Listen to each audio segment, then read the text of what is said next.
오늘 우리에게 주시는 말씀은 느헤미야 13장 4절에서 9절까지입니다. 우리 한 절씩 교독해서 읽도록 하겠습니다.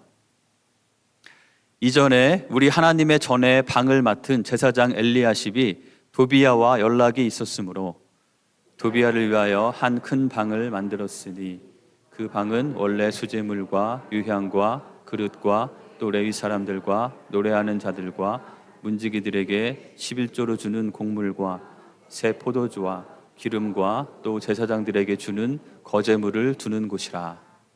그때에는 내가 예루살렘에 있지 아니하였느니라.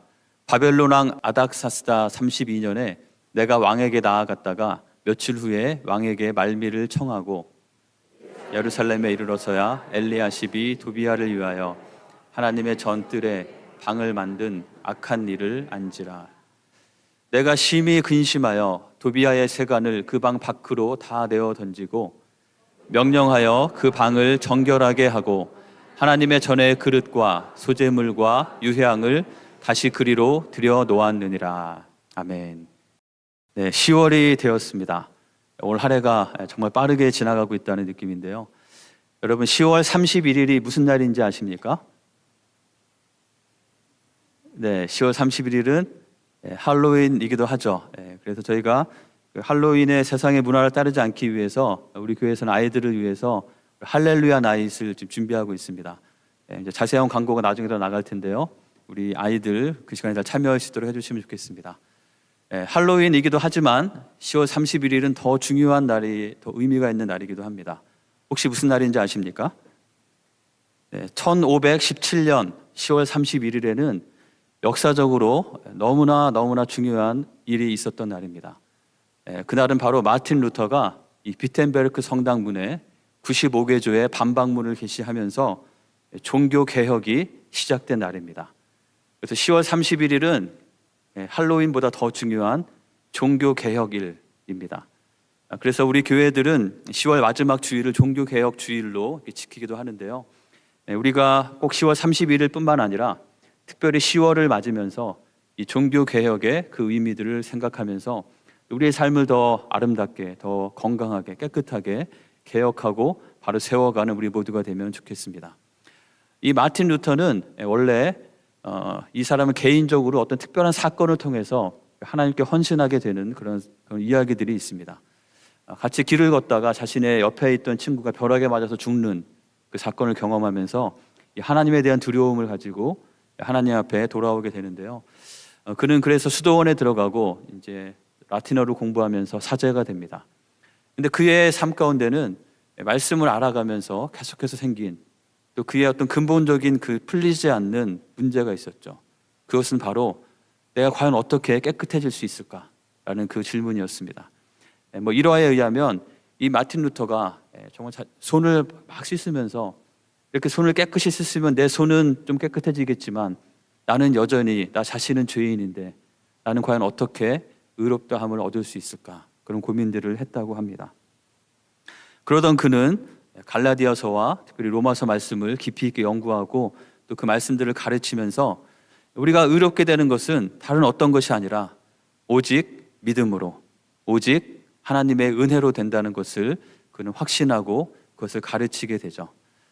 그러던 중에 저 유럽에는 이 교황이 베드로 성당을 크게 보수하면서 재정이 많이 모자르게 되자 면죄부라는 것을 만들어서 판매하는 일들이 일어나게 됩니다. 그 당시에 이런 로마의 교황은 자신의 생각에 따라서 말씀과 동일한 권위를 갖다고 가르치고 자신의 생각대로 교리들을 바꾸기도 하고 만들어내기도 했기 때문에 그 당시 그들이 만든 교리는 이 면죄부를 사게 되면 그 증서를 구입하면 벌이 면해질 뿐만 아니라 이미 죽었던 조상들이나 죽었던 가족들도 그들이 지옥에 가려고 연옥에 대기하고 있다가 그것을 사면 다시 천국으로 옮겨진다. 이런 교리들을 만들면서 그것들을 판매했던 것이죠.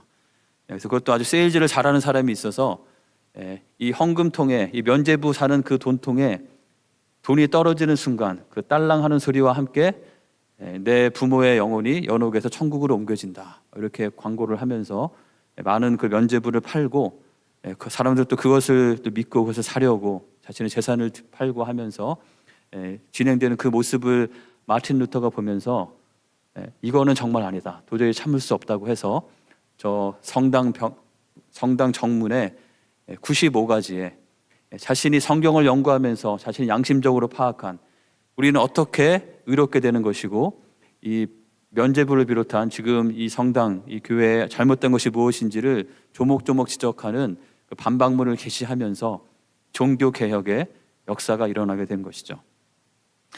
그런 그 기나긴 이 마틴 루터뿐만 아니라 여러 종교개혁자들을 통해서 이 종교개혁이 일어난 결과로 지금 우리 개신교라고 부르는 우리의 이런 교회들이 세워지게 되고 우리는 지금 그런 신앙의 전통을 따르고 있는 것이죠.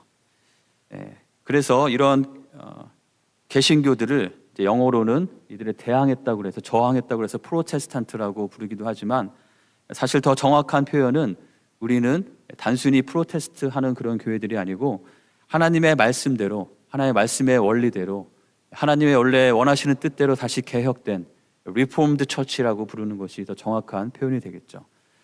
그래서 원래 처음에 교회의 모습에서 많이 벗어나 있던 그 당시에 그 천주교로부터 다시 개혁해서 세워진 그런 교회의 신앙의 전통을 우리가 지금 따르고 있는 것입니다. 그래서 우리가 기억해야 될 중요한 이 명제들이 있는데요, 바로 이것입니다. 같이 한번 읽어볼까요? 개혁교회는 계속 개혁되어야 한다.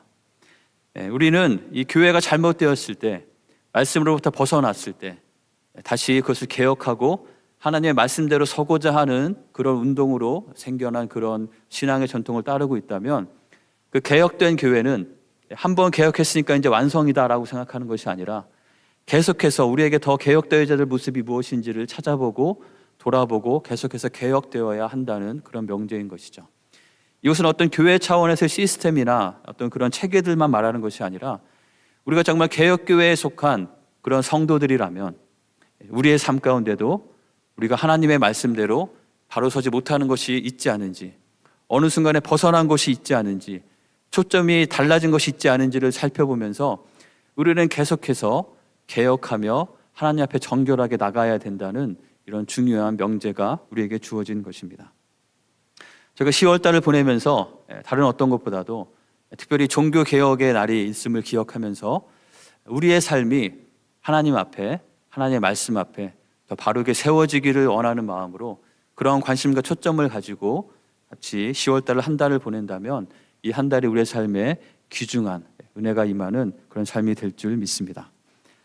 오늘 본문에 보면 이 느헤미야를 통해서 기록한 느헤미야서의 마지막 13장의 내용이 오늘의 본문입니다.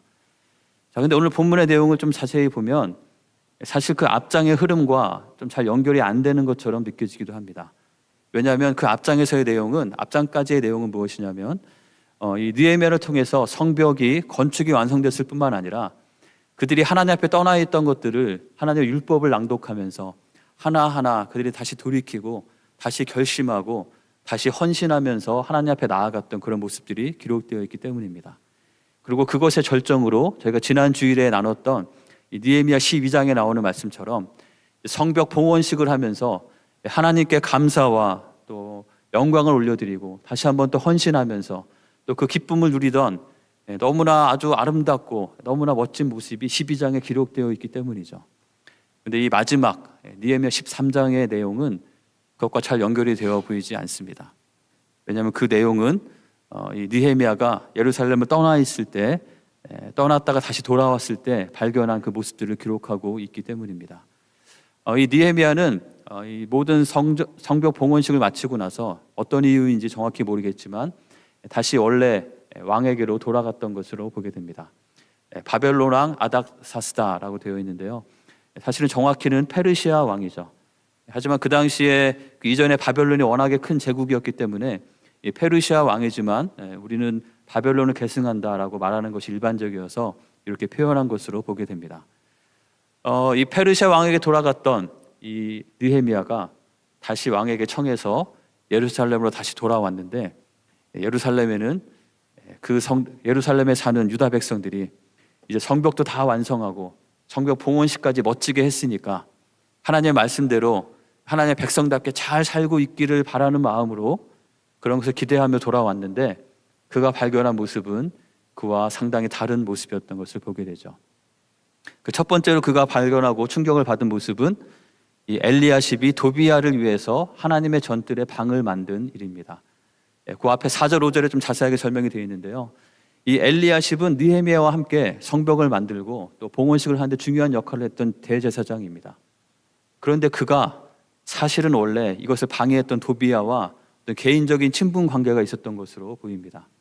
그래서 느헤미야가 자리를 비우게 되자 이 엘리야십은 자신의 권한을 사용해서 도비야를 위해서 성전 안에 큰 방을 만들어 줬다고 합니다.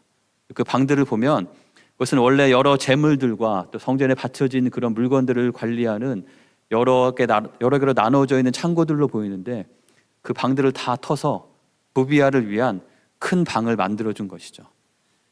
이 모습을 알게 된 느헤미야는 심히 근심하여, 이것은 단순히 이렇게 걱정하고 있는 그런 정도가 아니라 그의 마음이 심히 불편해지고 또 분도 나게 되고 또 하나님 앞에 두렵고 떨리는 마음으로 그는 그것을 다시 바로잡는 일을 하게 되죠.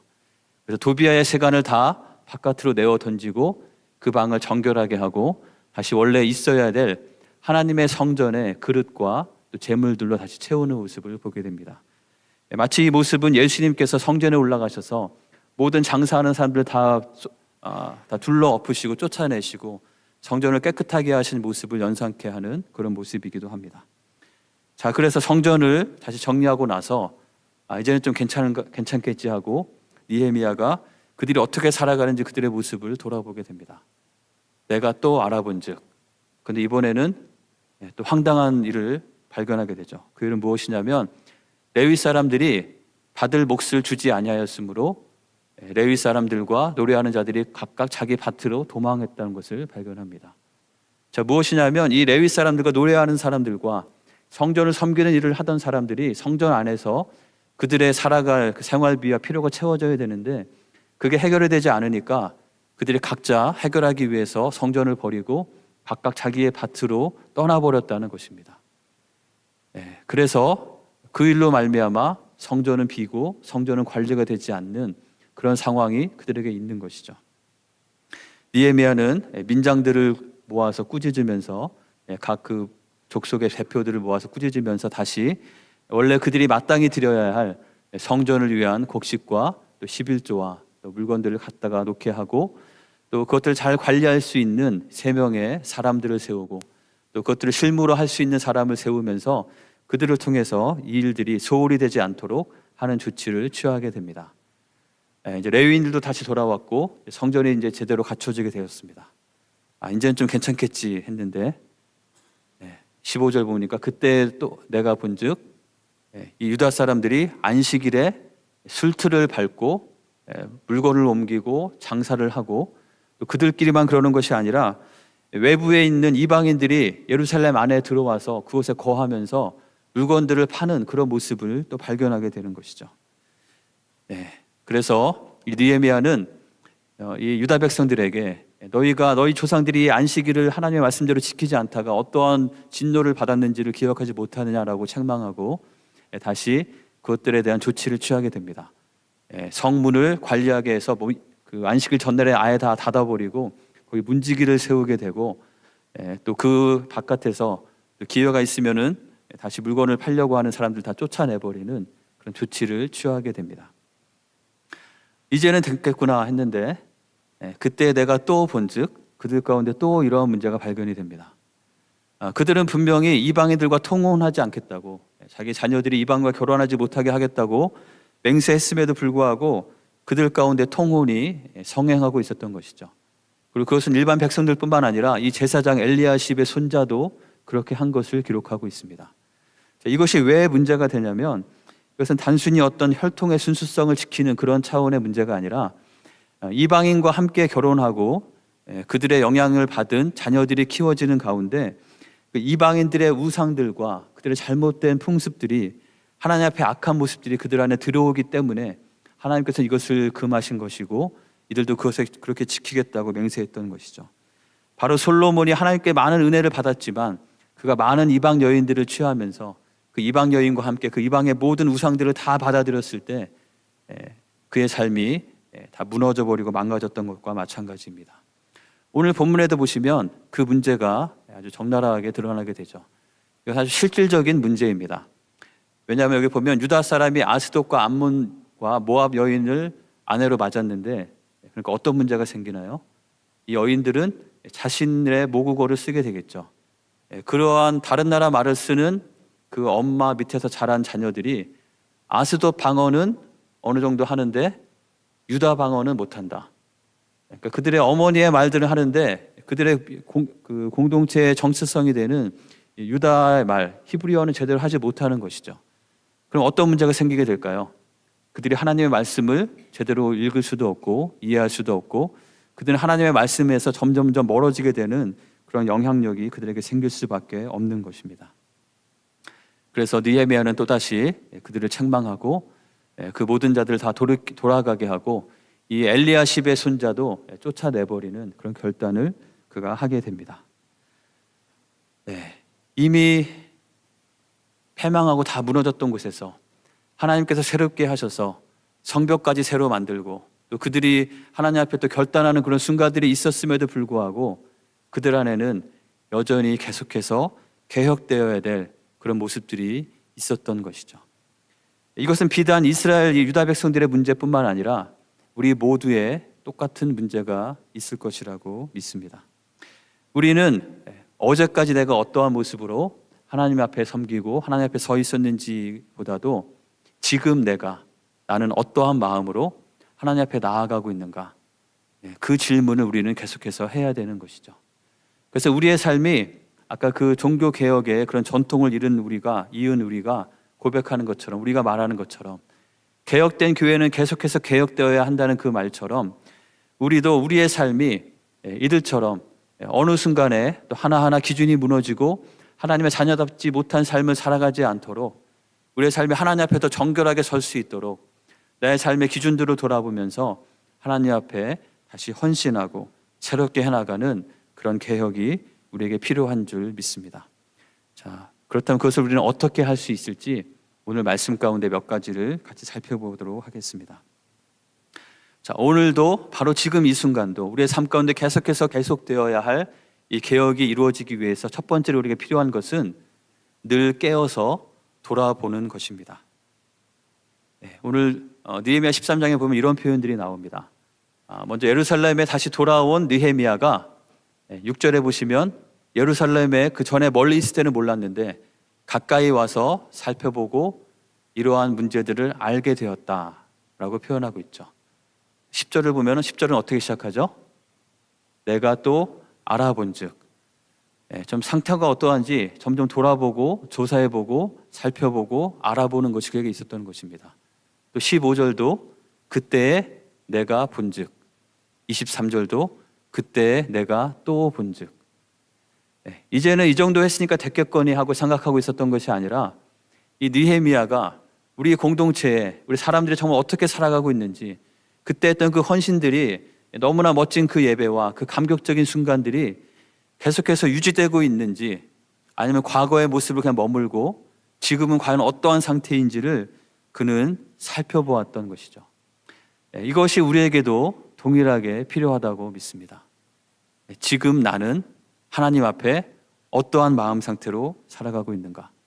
지금 나의 삶 가운데는 나도 모르게 무너져 버리고 망가져 버리고 다시 회복되어야만 할 그런 것이 어떤 것이 있는지, 이 느헤미야가 알아보고 돌아보고 또 알아보고 했던 것처럼 다시 왕에게로 다시 돌아갔지만 예루살렘으로 다시 내려와서 살펴보고 했던 것처럼 우리도 우리의 삶을 매일매일 다시 한번 깨어서 돌아보며 나의 삶이 하나님 앞에 아름답게 세워질 수 있도록, 하나님 앞에 정결한 모습으로 설 수 있도록 깨어있는 모습이 우리에게 필요할 줄 믿습니다. 두 번째로 필요한 것은 이것입니다. 같이 한번 읽어볼까요? 다시 기준을 세우라. 이 느헤미야 13장에 나타나고 있는 이들의 타락한 이런 모습들은 사실 이들에게 있어서는 좀 어떻게 그들이 이렇게 할 수 있지라고 생각하게 하는 그런 문제들입니다. 왜냐하면 느헤미야 10장에 보면 이들이 하나님 앞에 헌신하면서 그들 스스로 약속했던 그 내용들이 바로 정확하게 이 내용들이기 때문이죠. 느헤미야 10장 30절에는 우리가 이방인들과 통혼하지 않겠다라고 그들이 맹세했고, 31절에서는 우리가 안식일에는 어떤 것도 사고 팔지 않고 그날을 잘 지키겠다라고 그들이 맹세했었고, 32절부터 35절에는 하나님의 전을 위해서, 성전이 잘 유지되도록 하기 위해서 우리가 해야 될 그 의무들 잘 감당하면서 그 일들을 열심히 하겠다라고 그들이 스스로 헌신했던 모습들이 있었음에도 불구하고 그것이 다 지켜지지 않고 있었던 것이죠. 우리는 과거의 어떤 결심과 그 맹세로 만족하는 것이 아니라 지금 바로 이 순간, 지금 나는 하나님 앞에 어떠한 마음으로 그때 그 은혜에 감격하며 드렸던 나의 그 고백들이 지금 나에게는 어떠한 의미로 남아있고 나는 과연 어떻게 이렇게 살아가고 있는지, 지금 우리의 모습을 다시 돌아보며 내 안에 무너져 있는 기준들이 있다면 내 삶의 기준들을 믿음의 기준들로, 하나님의 자녀다운 기준들로 다시 회복하고 세워나가기 위한 그 기준을 다시 명확히 하는 것이 우리에게 필요한 줄 믿습니다. 또 하나 발견하게 되는 것은 이것입니다. 오늘도 계속되어야 될 개혁을 위해서 무엇이 필요합니까? 같이 읽어볼까요?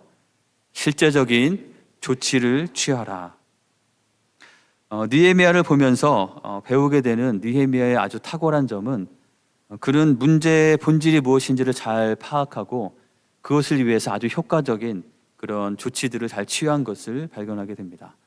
이것은 성벽을 쌓을 때도 여러 가지 위협들과 방해들이 있었지만 그것들을 잘 분석해내고 잘 간파하고 그것을 위해서 어떻게 조치를 취하면서 대처해야 될지가 잘 알았던 것이죠. 그런 그 느헤미야의 지혜는 이 상황에서도 발휘되는 것을 보게 됩니다. 먼저 이 성전 안에 마땅히 잊지 말아야 될 이 도비아의 공간이 있는 것을 발견했을 때 그가 취한 조치는 이것이죠. 그 모든 것을 다 걷어낸 다음에 그는 어떻게 했습니까? 그 방을 깨끗하게 하고 하나님의 전의 그릇과 소재물과 유향을 다시 그리로 들여 놓았느니라. 자, 이것은 무엇을 말하는 것이냐면 그 공간을 깨끗하게 비워낸 것으로 끝낸 것이 아니라 그 공간에 원래 있어야 할 것들로 다시 채웠다는 것이죠. 우리는 우리의 삶 가운데 빈 공간들을 잘 관리해야 합니다. 나의 생각의 영역에 있어서, 때로는 나의 시간의 영역에 있어서 무엇인가 여유가 있고 남아있는 빈 공간들, 그 빈 공간들을 잘 관리하지 않고 그 빈 공간에 그것을 잘 우리가 돌아보지 않는다면 그곳에는 반드시 무엇인가가 채워지기 때문이죠. 그 빈 공간을 잘 채우고 잘 관리하기 위한 가장 좋은 방법은 그곳에 선한 것들로, 아름다운 것들로, 마땅히 있어야 할 것들로 먼저 채우는 것입니다. 먼저 그곳이 원래 있어야 될 하나님의 전의 그릇과 하나님께 드릴 그 제물들이 잘 채워져 있을 때 그곳은 다시 이 도비아가 넘볼 수 없는, 다른 어떤 누구도 자신의 사적 공간으로 사용할 수 없는 그런 공간이 되는 것이죠. 여러분은 여러분의 시간들과 여러분의 생각의 그 공간들을 어떻게 관리하고 계신지요? 아마도 우리에게 비어진 공간으로 주어지는 첫 시간은 아침에 일어나서 제일 첫 시간이 아닐까 생각이 됩니다. 아침에 일어나서 맑은 정신으로 다 비어진 시간으로 시작하는 그 첫 시간에 그 빈 공간을 나는 무엇으로 채워나가기 시작할 것인가? 어쩌면 하루의 승패는 거기에서 반 이상 결정된다고 보아도 과언이 아닐 것입니다. 나는 과연 하루를 시작하면서 나의 생각에, 나의 마음에, 나의 시간의 빈 공간을 하나님을 바라보는 것으로 시작하는지, 아니면 나의 다른 관심사와 또는 나의 욕심을 구하며 하루를 시작하는지, 그 두 사람의 삶은 굉장히 다를 수밖에 없겠죠. 우리의 빈 공간을, 나에게 주어지는 그 여유의 시간들을, 나의 삶에 있는 그 여러 공간들을 원래 있어야 될 하나님을 위한 것으로 잘 채워나가시는 우리 모두가 되시기를 간절히 축원합니다. 또 한 가지 그에게 배우게 되는 것은 13절에서 특별히 성전의 여러 재물들이, 필요한 물건들이 잘 관리되지 않는 것을 보았을 때 그는 백성들로 하여금 그들이 드려야 할 것을 마땅히 드리게 했을 뿐만 아니라 그것을 잘 관리할 수 있는 그런 사람들을 세운 것을 보게 됩니다. 특별히 3명의 사람들을 세우게 되는데요. 그 사람들은 한 명은 제사장이었고, 한 명은 서기관이었고, 한 명은 레위 사람들이었습니다.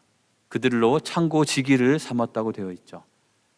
이들은 모두 충직한 자로 인정받는 그런 사람들이었습니다. 그러니까 누구나 이 사람들을 믿고 안심하고 그들에게 헌금을 드릴 수 있고, 또 레위인들도 그 사람들을 믿고 불평하지 않고 나에게 주어지는 것들에 감사하면서 자신의 역할을 감당할 수 있게 되었던 것이죠.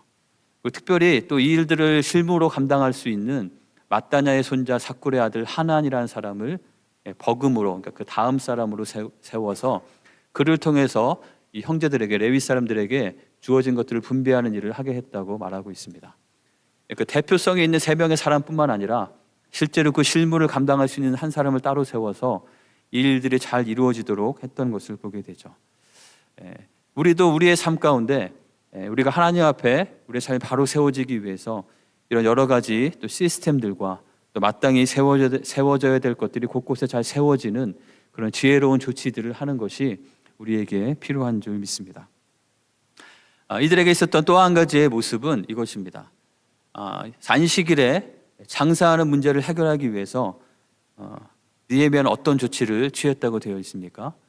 그는 성문을 그 전날에 아예 닫아버린 것이죠. 그리고 그 성문을 지키는 사람들을 세워두었습니다.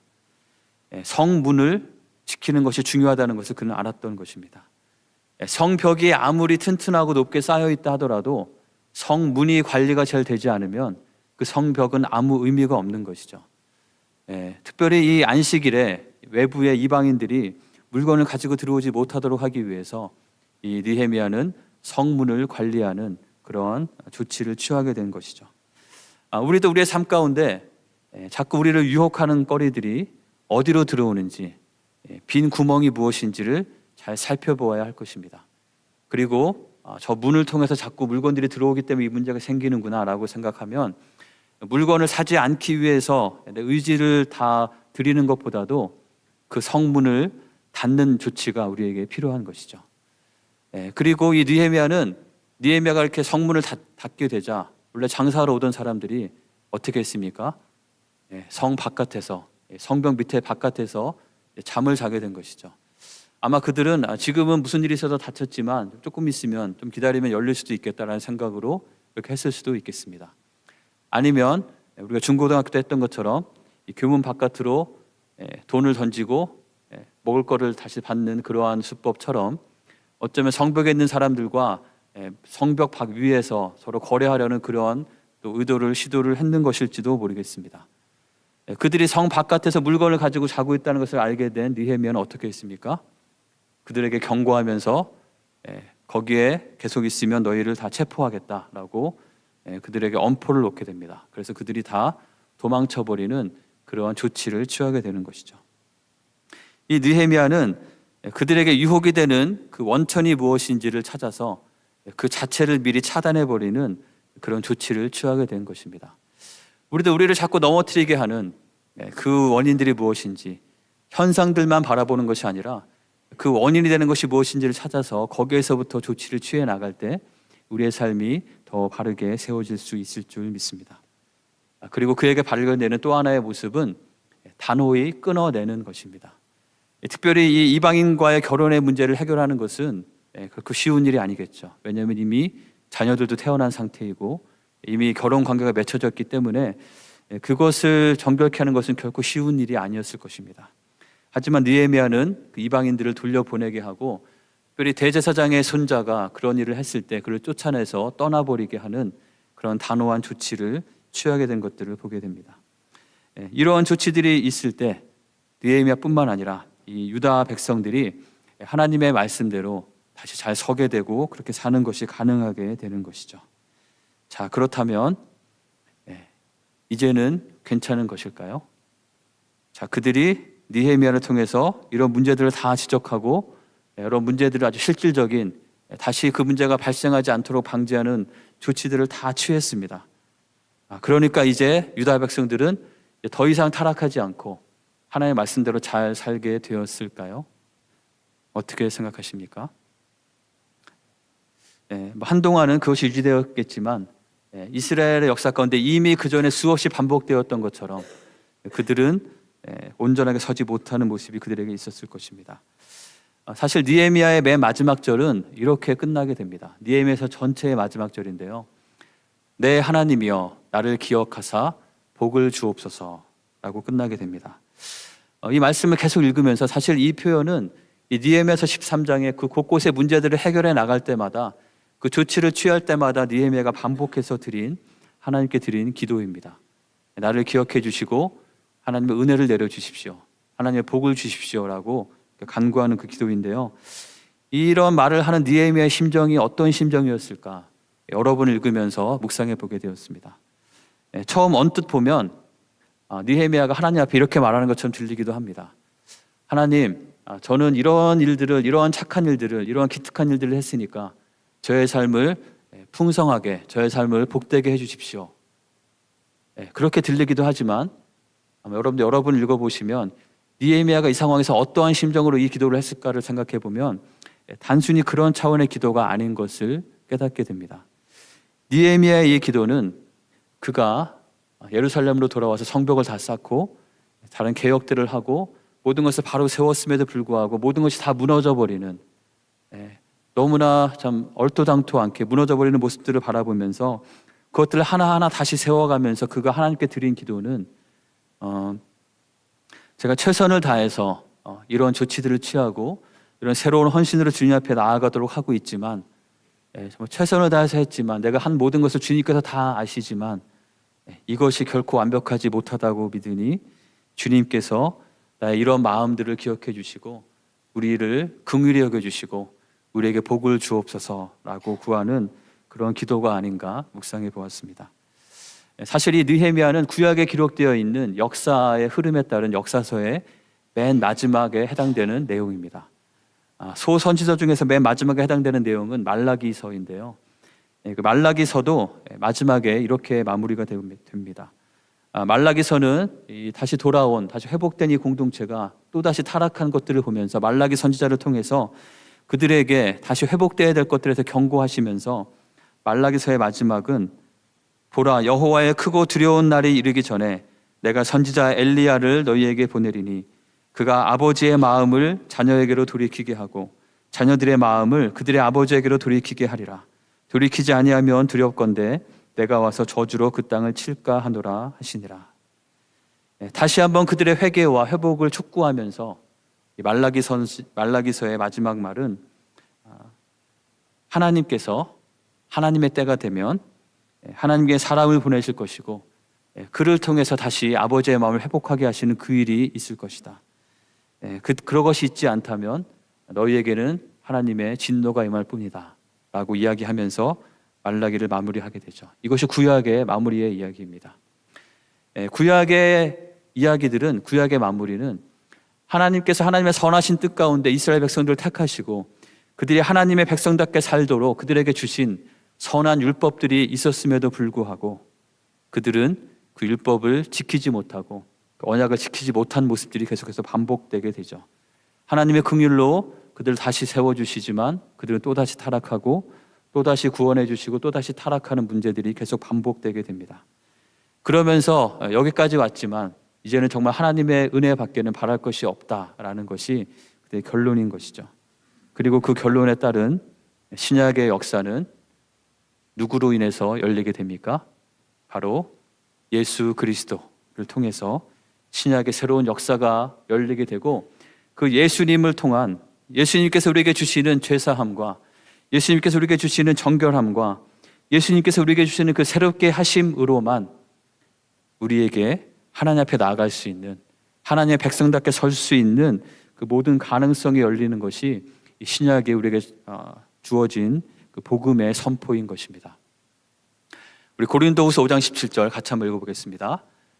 그런즉 누구든지 그리스도 안에 있으면 새로운 피조물이라. 이전 것은 지나갔으니 보라 새 것이 되었도다. 우리가 새롭게 되고 정결케 되는 것은 무엇으로만 가능하다고 말하고 있습니까? 어떤 때에만 가능한 것입니까? 그리스도 안에 있을 때. 사실 느헤미야를 통한 이런 모든 조치들 하나하나 너무나 지혜롭고 우리가 배우고 또 우리도 그렇게 해야 될 그런 모습들입니다. 하지만 그럼에도 불구하고 그것 자체가 우리를 새롭게 하거나 그러한 조치들 자체가, 그러한 결심들 자체가 우리를 깨끗게 하거나 우리를 거룩하게 할 수 없다는 것을 우리는 인정하고 깨달아야 하는 것이죠. 우리가 근본적으로 새롭게 되고 하나님 앞에 나아갈 수 있는 그런 자격을 얻는 그런 하나님의 자녀가 되고 정결케 되는 것은 오직 예수 그리스도, 예수 그리스도 안에 있을 때에만 가능하다는 것을 우리는 기억해야 될 줄 믿습니다. 그것은 우리의 행위로 되는 것이 아니고 하나님의 전적인 은혜로 말미암아 되는 것입니다. 그것은 우리가 그리스도 안에 있을 때, 주님의 성령이 우리를 새롭게 하실 때에만 우리에게 주어지는 전적인 은혜인 것입니다. 그래서 우리에게 필요한 것은 우리가 정말 우리의 삶이 하나님 앞에 바로 세워지기를 소망하고 그것을 원한다면 우리가 오늘도 우리의 삶 가운데 계속되는 그 개혁이 이루어지고 우리의 삶이 하나님 앞에 더 바르게 세워지기를 원한다면 우리가 간구해야 될 것은 단 하나인 것이죠. 그것은 바로 무엇입니까? 같이 한번 읽어보겠습니다. 그리스도 안에 거하라. 많은 지혜들과 많은 조치들이 필요하지만 그 무엇보다도 우리가 가장 중요한 것은 우리가 바로 예수 그리스도를 붙잡는 것입니다. 그리고 예수 그리스도 안에 거하는 것입니다. 그리고 그 주님께서 내 안에 거하시도록 주님을 내 삶 가운데 초청하는 것입니다. 우리 고린도서 5장 17절, 우리가 그리스도 안에 있을 때에만 새롭게 된다는 이 사실을 꼭 기억하고 붙잡는 한 분 한 분이 되시기를 간절히 축원합니다. 제가 10월을 보내면서 우리의 삶이 더 하나님 앞에 개혁되어지고 또 깨끗해지기 원한다면 여러 가지 하나님께서 주시는 지혜를 구하며 우리의 삶에 필요한 조치들을 취해야 되겠지만 그 모든 것의 가장 근본이 되는 바로 예수 그리스도를 다시 붙잡고 예수 그리스도의 그 십자가의 은혜를 다시 기억하고 그 주님을 내 안에 더 모셔드리고 나도 주님 안에 거하기를 힘쓰는 우리 모두가 되어야 될 줄 믿습니다.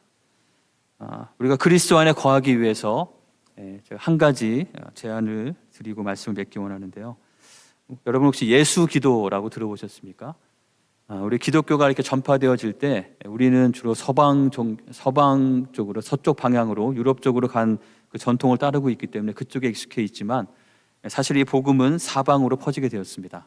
그래서 그 전통 중에 하나가 우리가 동방 교회라고 부르는 정교회들의 그런 모습들이 있고 또 우리가 개혁했지만 과거의 모습으로 남아있는 천주교의 그런 흐름들도 있습니다. 그들의 모습들은 많이 여전히 개혁되어져야 될 건강하지 못한 모습들이 많이 있는 것이 사실이지만 또 그들에게도 또 좋은 전통들이 있는데요. 그 중에 하나가 그들 가운데 있는 여러 기도문들과 그들이 하나님 앞에 자신을 드리기 위해서 그들이 오랫동안 수백 년 동안 지켜왔던 그런 전통들 중에서 굉장히 우리도 본받고 배울 수 있는 그런 것들이 있습니다. 그 중에 하나가 예수 기도라는 것인데요. 이것은 아주 굉장히 간단한 기도입니다. 원래 예수 기도에 드리는 정식으로 드린다고 하면 원래 기도문은 이렇게 된다고 합니다. 주 예수 그리스도여 하나님의 아들이시여 우리에게 자비를 베푸소서 우리는 죄인입니다. 아주 짧은 기도인데요. 이것은 그 소경이 예수님께 예수님 나를 긍휼히 여겨 주십시오라고 외쳤던 그 간절한 외침을 우리가 하나님 앞에 드리는 것입니다. 그 기도문 자체가 주문처럼 의미가 있는 것은 아니기 때문에 기도의 내용이 중요한 것인데요. 이것은 크게 두 파트로 되어 있습니다. 아주 심플합니다. 첫 번째는 예수님을 부르는 것이죠. 주 예수님, 예수님. 두 번째는 저는 죄인이니 저에게 긍휼을 베풀어 주십시오. 저에게 자비를 베풀어 주십시오. 저는 죄인입니다. 라는 이 겸손한 고백을 주님께 드리는 것입니다.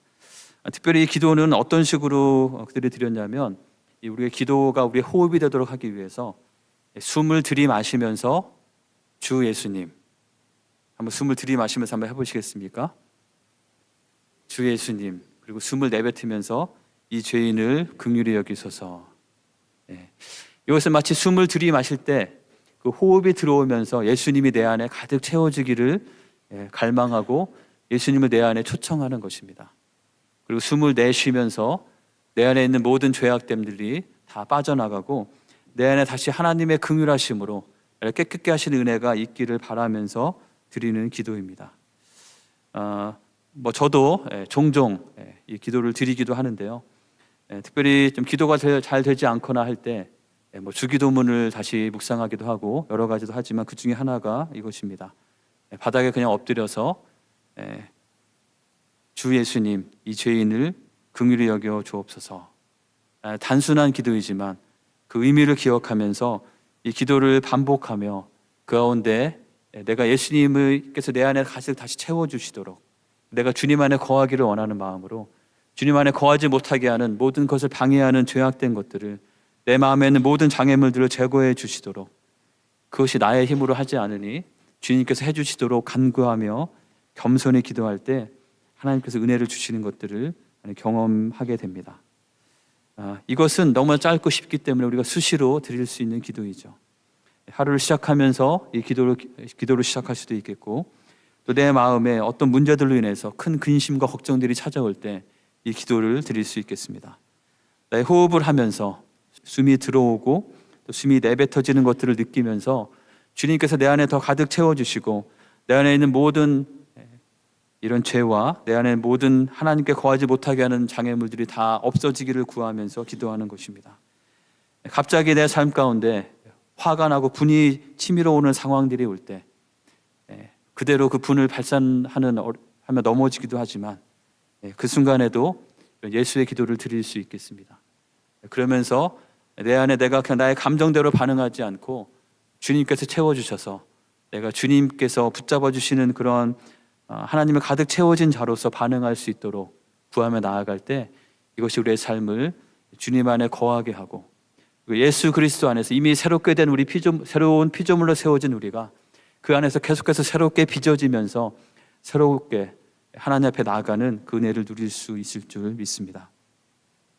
우리 사랑하는 성도님들 한 분 한 분의 삶 가운데 주님 안에 거하는 그 은혜가 있기를 간절히 축원합니다.